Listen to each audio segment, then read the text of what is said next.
Hello friends, ನಿಮಗೆಲ್ಲ ನನ್ನ ಚಾನಲ್ಗೆ ಸ್ವಾಗತ. ನಾನು ತೋರಿಸ್ತಾ ಇರೋ ವಿಡಿಯೋಗಳನ್ನೆಲ್ಲ ನೋಡ್ತಾ ಇದ್ದೀರಲ್ವ. ಇವತ್ತು ತೋರಿಸೋ ವಿಡಿಯೋನು ನೀವು ಖಂಡಿತ ನೋಡ್ತೀರಾ, ಟ್ರೈ ಮಾಡ್ತೀರಾ ಅಂತ ತಿಳ್ಕೊಂಡಿದ್ದೀನಿ. ಹಲೋ ಫ್ರೆಂಡ್ಸ್, ಪೂರ್ಣ ಪದ್ಮ ಆರ್ಟ್ ಆ್ಯಂಡ್ ಡಿಶಸ್ಗೆ ನಿಮಗೆಲ್ಲ ಸ್ವಾಗತ. ನಾನು ನಿಮ್ಮ ಅನ್ನಪೂರ್ಣ ಜಗದೀಶ್. ಇವತ್ತು ನಾನು ನಿಮಗೆ ಕೆಲವು ಟಿಪ್ಸ್ ಹೇಳೋಣ ಅಂತ ಹೇಳಿ.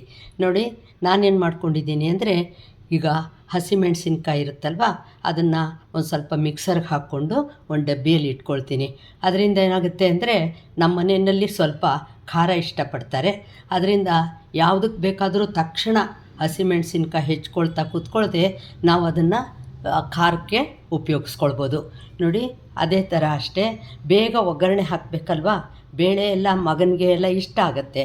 ಅದಕ್ಕೆ ನಾನು ಒಗ್ಗರಣೆಗೆ ಹಾಕೋಕ್ಕೋಸ್ಕರ ಆ ಬೇಳೆ ಕೂಡ ನಾನು ಚೆನ್ನಾಗಿ ಒಂದು ಸಲ ಎಣ್ಣೆ ಹಾಕಲ್ಲ, ಹಾಗೆ ನಾನು ಹುರಿದಿಟ್ಕೊಂಡಿರ್ತೀನಿ. ಕರಿಬೇವಿನ ಸೊಪ್ಪು ಅಷ್ಟೇ, ಕರಿಬೇವಿನ ಸೊಪ್ಪು ತುಂಬ ಒಳ್ಳೆಯದಲ್ವಾ. ಅದಕ್ಕೋಸ್ಕರ ನಾನು ಅದನ್ನು ಹೀಗೆ ಚೆನ್ನಾಗಿ ಬೆಚ್ಚಗೆ ಮಾಡಿಬಿಟ್ಟು ಅದು ಕೂಡ ಪುಡಿ ಮಾಡಿ ಇಟ್ಕೊಂಡಿರ್ತೀನಿ. ನೋಡಿ, ಬಾರ್ಲಿ ಅಕ್ಕಿ ಎಲ್ಲದಕ್ಕೂ ಹೆಲ್ತ್ಗೆ ಒಳ್ಳೆಯದು ಅಂತಾರೆ. ಅದಕ್ಕೆ ಬಾರ್ಲಿ ಅಕ್ಕಿ ಒಟ್ಟಿಗೆ ತೊಗೊಂಡು ಬಂದು ಅರ್ಧ kg ಅಷ್ಟು ತರ್ತೀನಿ.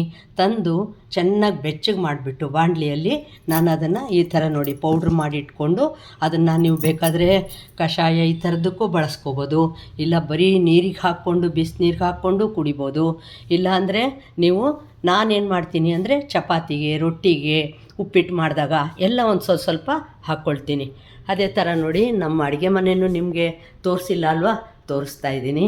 ನಾನು ಆದಷ್ಟು ಕ್ಲೀನಾಗಿ ಇಟ್ಕೊಳ್ಳೋಕ್ಕೆ ಟ್ರೈ ಮಾಡ್ತೀನಿ. 35 ವರ್ಷದ ಮನೆ ನಮ್ಮದು.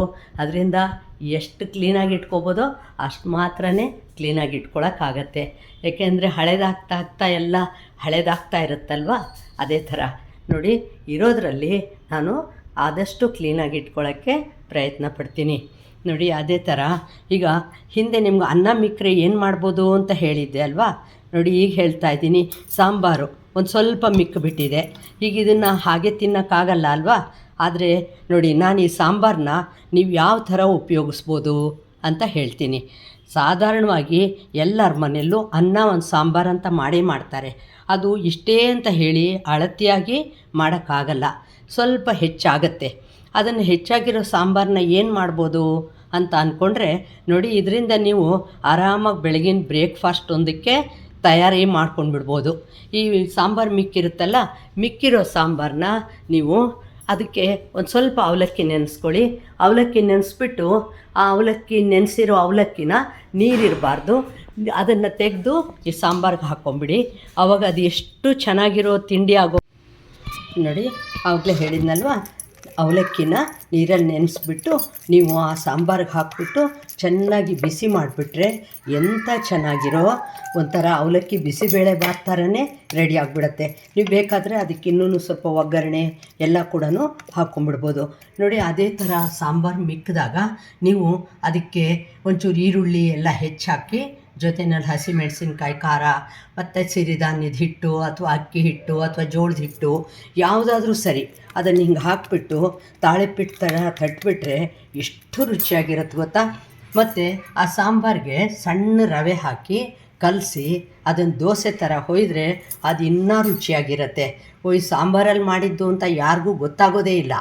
ಮತ್ತು ಅದೇ ಸಾಂಬಾರಿಗೆ ನೀವಿನ್ನು ಸ್ವಲ್ಪ ಈರುಳ್ಳಿ, ಟೊಮೆಟೊ ಎಲ್ಲ ರುಬ್ಬಿ ಹಾಕ್ಬಿಟ್ಟು ಒಳ್ಳೆ ಗ್ರೇವಿ ಥರ ಕೂಡ ನೀವು ರೆಡಿ ಮಾಡ್ಕೊಳ್ಬೋದು. ಮತ್ತು ಸಾಂಬಾರು ಮಿಕ್ಕಿದೆ ಅಂತ ಬೇಜಾರೇ ಮಾಡ್ಕೋಬೇಡಿ. ಆ ಸಾಂಬಾರಿಗೆ ಚಿರೋಟಿ ರವೆ, ಒಂಚೂರು ಅಕ್ಕಿ ಹಿಟ್ಟು, ಒಂಚೂರು ಕಡಲೆ ಹಿಟ್ಟು ಎಲ್ಲ ಕಲಿಸ್ಬಿಟ್ಟು ನೀವು ಫಸ್ಟ್ ಕ್ಲಾಸಾಗಿ ಕಟ್ಲೆಟ್ ರೆಡಿ ಮಾಡ್ಬೋದು. ಆವಾಗ ಎಲ್ಲರೂ ನಿಮ್ಮನ್ನು ರೆಸಿಪಿ ಕೇಳ್ತಾರೆ, ಹೇಗೆ ಮಾಡಿದ್ರಿ ಇದು ಅಂತ ಹೇಳಿಬಿಟ್ಟು. ನೋಡಿ, ಈ ಥರ ತೆಳ್ಳಗೆ ತಾಳಿಪಿಟ್ಟು ತಟ್ಟಿದ್ರಂತೂ ನೀವು ಈ ಸಾಂಬಾರಲ್ಲಿ ಮಾಡಿದ್ದು ಅಂತ ಯಾರಿಗೂ ಗೊತ್ತಾಗೋದೇ ಇಲ್ಲ. ಅದಕ್ಕೆ ನೋಡಿದ್ರೆ ಹೇಳಿದ್ದು, ಸಾಂಬಾರು ಮಿಕ್ತು ಅಂತ ಹೇಳಿ ಬೇಜಾರೇ ಮಾಡ್ಕೋಬೇಡಿ. ಅದನ್ನು ಆರಾಮಾಗಿ ಬಿಸಿ ಮಾಡಿಕೊಂಡು ರಾತ್ರಿಗೇ ನೀವು ಇನ್ನೊಂದು ಬ್ರೇಕ್ಫಾಸ್ಟ್ ಥರ ರುಚಿಕಟ್ಟಾದ ಬ್ರೇಕ್ಫಾಸ್ಟು ರೆಡಿ ಮಾಡಿಬಿಡ್ಬೋದು. ನೋಡಿ, ಎಷ್ಟು ವೆರೈಟಿ ಹೇಳ್ಕೊಡ್ತಾ ಇದ್ದೀನಲ್ವ ನಾನು. ಅದಕ್ಕೆ ಹೇಳ್ತಾ ಇರೋದು, ಇನ್ನೂ ತನಕ ನನ್ನ ಚಾನಲ್ಗೆ ಸಬ್ಸ್ಕ್ರೈಬ್ ಮಾಡ್ಕೊಳ್ಳದೆ ಹೋದರೆ ಸಬ್ಸ್ಕ್ರೈಬ್ ಮಾಡ್ಕೊಳ್ಳಿ, ಲೈಕ್, ಶೇರ್, ಕಾಮೆಂಟ್ ಮಾಡೋದನ್ನು ಕೂಡ ಮರಿಬೇಡಿ. ಇದೇ ವಿಡಿಯೋನ ಇನ್ಸ್ಟಾಗ್ರಾಮ್ ಮತ್ತು ಫೇಸ್ಬುಕ್ಕಲ್ಲಿ ಕೂಡ ಅಪ್ಲೋಡ್ ಮಾಡ್ತೀನಿ, ಅಲ್ಲೂ ನೋಡಿ ನನ್ನ ಕಾಮೆಂಟ್ ಮಾಡಿ, ಲೈಕ್ ಮಾಡಿ. ನೋಡಿದ್ರಾ, ಇದೇ ಥರ ನಾನು ಮಿಕ್ಕಿರೋ ಐಟಮ್ಸಲ್ಲಿ ಏನೇನು ಮಾಡ್ಬೋದು ಅಂತ ನಿಮಗೆ ತಿಳಿಸ್ತಾ ಇರ್ತೀನಿ. ಬರಲಾ ಸ್ನೇಹಿತರೆ, ನಮಸ್ಕಾರ. ಹಲೋ ಫ್ರೆಂಡ್ಸ್, ನಿಮಗೆಲ್ಲ ನನ್ನ ಚಾನಲ್ಗೆ ಸ್ವಾಗತ. ನಾನು ತೋರಿಸ್ತಾ ಇರೋ ವಿಡಿಯೋಗಳನ್ನೆಲ್ಲ ನೋಡ್ತಾ ಇದ್ದೀರಲ್ವ. ಇವತ್ತು ತೋರಿಸೋ ವಿಡಿಯೋನು ನೀವು ಖಂಡಿತ ನೋಡ್ತೀರಾ, ಟ್ರೈ ಮಾಡ್ತೀರಾ ಅಂತ ತಿಳ್ಕೊಂಡಿದ್ದೀನಿ.